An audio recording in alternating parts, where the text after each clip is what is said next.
दोस्तों, Bihar civil service exam YouTube channel में आपका हार्दिक स्वागत है। आज हम पढ़ेंगे ज्योग्राफी घटना चक्र पूर्वावलोकन 2026 का चैप्टर नंबर 7 हिमरेखा एवं हिमनद। आइए शुरू करते हैं। वीडियो अच्छा लगे तो लाइक और सब्सक्राइब जरूर कीजिएगा। अस्थायी हिमावर की निचली सीमा को हिमरेखा कहा जाता है। अक्षांशों, ऊंचावच, वर्षण एवं वर्षण की मात्रा, ढाल, स्थानीय स्थलाकृति की भिन्नताओं के कारण हिमालय के अलग अलग हिस्सों में हिमरेखा की स्थिति भिन्न भिन्न होती है, परंतु औसत हिमरेखा की ऊंचाई महान हिमालय के उत्तरी भाग में 5500 से 6000 मीटर और महान हिमालय के दक्षिणी भाग में 4500 से 6000 मीटर पर पाई जाती है। इसी प्रकार पश्चिमी हिमालय में औसत हिमरेखा 5800 मीटर तथा पूर्वी हिमालय में 4300 मीटर पाई जाती है। ठीक है।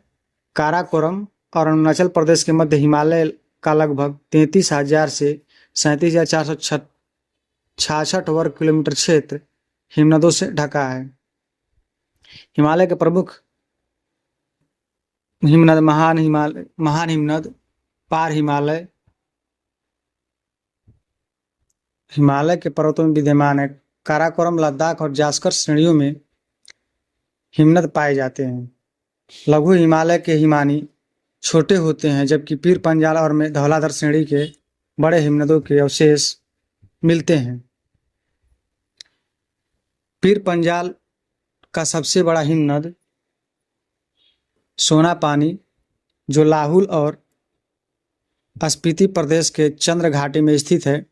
काराकोरम और महान हिमालय में बड़े आकारों के हिमनद विद्यमान हैं, जिनमें Siachen 76 kilometre, Hispar 61 kilometre, Biafo 60 kilometre, Baltoro 58 kilometre, Sasaini 17 kilometre प्रमुख है। चौराबाड़ी ग्लेशियर उत्तराखंड के रुद्रप्रयाग जिले के केदारनाथ के उत्तर में अवस्थित है। इस ग्लेशियर के दक्षिणी ढलान पर की दूरी मंदिर से 4 किलोमीटर उत्तर में है। ग्लेशियर के पिघलने के कारण ही गांधी सरोवर झील का निर्माण हुआ। मिलाम हिमनद उत्तराखंड के कुमाऊं प्रक्षेत्र में उपस्थित मुख्य हिमनद है। इसी हिमनद से गौरी गंगा काली नदी की सहायक नदी का उद्गम होता है। कहाँ से? मिलाम हिमनद से। सियाचिन बड़ा या ससाइनी। उत्तर प्रदेश लोक सेवा आयोग के अनुसार सियाचिन भारत के भूगोल प्रोफेसर रामचंद्र तिवारी के अनुसार, वह इलाहाबाद उच्च न्यायालय के अनुसार ससाइनी है। भौतिक भूगोल का स्वरूप लेखक सविंद्र सिंह के अनुसार ग्लेशियर की माप हेतु पुस्तकों को कितना उत्तम स्रोत माना जा सकता है, जबकि इनकी लंबाई और क्षेत्रफल के लिए वास्तविक संरक्षण आधारित स्रोत उपलब्ध हैं। कुल मिला के अभी डाउट है कि कौन बड़ा है कौन छोटा है।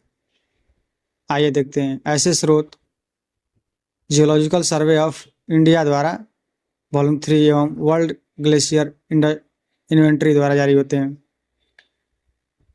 Record of the geological survey of India के अनुसार सियाचिन 45 मील, ससाइनी 11 मील।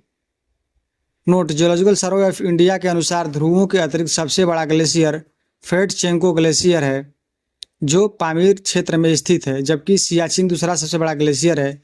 जबकि एनआरएससी के अनुसार ध्रुवीय क्षेत्र से इतर सियाचिन ग्लेशियर विश्व का दूसरा सबसे लंबा ग्लेशियर है, तथा नासा के अनुसार ध्रुवीय क्षेत्र से बाहर विश्व का सबसे लंबा ग्लेशियर फेटचेंको ग्लेशियर है।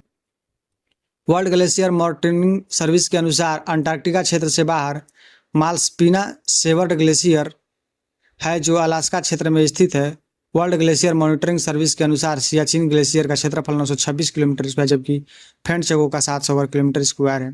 कुल मिलाकर डाउट है, ऐसा क्वेश्चन नहीं पूछेगा जिसमें डाउट हो। वर्ल्ड ग्लेशियर इन्वेंटरी के अनुसार सियाचिन ग्लेशियर लंबाई 76 किलोमीटर, क्षेत्रफल 1056 वर्ग किलोमीटर, ससाइनी का 17 वर्ग किलोमीटर लंबाई है और 33.51 किलोमीटर क्षेत्रफल है। हटाइए ये सब डाटा फटा। आइए देखते हैं। बाल्टोरो ग्लेशियर यहाँ पे है, बियाफो ग्लेशियर यहाँ पे है, हिस्पार ग्लेशियर यहाँ पे है, सियाचिन ग्लेशियर यहाँ है, द्रांगथ्रुंग हिमनदी यहाँ पे है, गंगोत्री हिमनद यहाँ पे है, यमुनोत्री हिमनद यहाँ पे है, मिलाम हिमनद यहाँ है, पिंडारी हिमनद, कफानी हिमनद, सतोपथ हिमनद, जेमू ग्लेशियर यहाँ पर है। दक्षिण भारत में ग्लेशियर तो मिलेगा नहीं। आइए शुरू करते हैं। अब देखिए इसकी वो देता है। सियाचिन ग्लेशियर काराकोरम में है, लद्दाख में 76 वर्ग किलोमीटर। बियाफो काराकोरम है लद्दाख में 60 किलोमीटर, हिस्पार काराकोरम लद्दाख में 61 किलोमीटर, बाल्टोरो लद्दाख में काराकोरम के 63 किलोमीटर, चोगो लुंगमंग काराकोरम लद्दाख में 50 किलोमीटर। मतलब देख रहे हैं कश्मीर में नहीं पाया जा रहा बल्कि लद्दाख में ग्लेशियर पाए जाते हैं। खुर्दोपिन काराकोरम लद्दाख में 41 किलोमीटर, रीमो लद्दाख में ही है। सब उत्तराखंड में गंगोत्री हिमनद है 30 किलोमीटर, जेमू सिक्किम में है 26 किलोमीटर, ससाइनी काराकोरम लद्दाख में है। यही सब है। आगे देखते हैं, आगे के हिमनदों में देखते हैं क्वेश्चन अब देखेंगे विस्तृत विवरण के साथ। आइए शुरू करते हैं। तब तक आप भी चैनल को लाइक और सब्सक्राइब जरूर कर दीजिए। हिमालय में हिमरेखा में से किसके बीच होती है? तो 4300 से 6000 के बीच होती है, पूरे हिमालय को औसत ले लिया जाए तो। आगे देखते हैं उत्तर प्रदेश में हिमरेखा की औसत ऊंचाई क्या है? उत्तर प्रदेश में हिमरेखा मिलती ही नहीं है। ठीक है, आगे देखते हैं सियाचिन हिमनद कहाँ स्थित है? तो लद्दाख में। कहाँ पे? नुब्रा घाटी के उत्तर में। नुब्रा घाटी के उत्तर में है लद्दाख में, तो इसे सबको पता है नुब्रा घाटी के उत्तर में है। सियाचिन ग्लेशियर अक्साई चीन के पश्चिमी ग्लेशियर पूर्वले के उत्तर में तथा नुब्रा घाटी के उत्तर में स्थित है।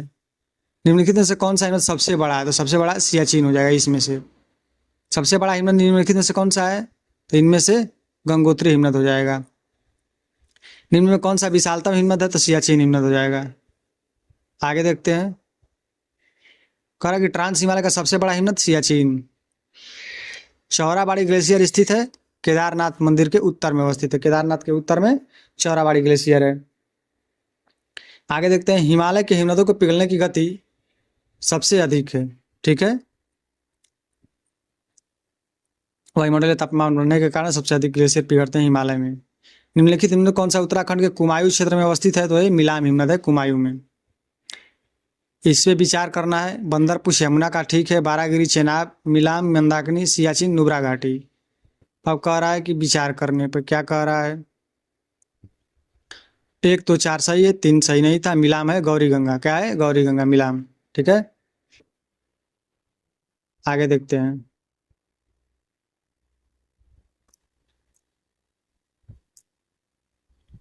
निम्नलिखित हिमनदों की लंबाई के घटते क्रम में योजना बनाएं। तो इस बार सबसे बड़ा, उसके बाद बियाफो, उसके बाद दुरुंगा, उसके बाद सोनापानी, उसके बाद बारासिबरी। ये कभी कभी पूछ देता है लेकिन हमेशा नहीं पूछता है। अगले वीडियो में पढ़ेंगे पठार। यहीं तक रहने दें इस वीडियो को। वीडियो अच्छा लगे तो लाइक और सब्सक्राइब जरूर कीजिएगा। आगे आगे चलते हैं।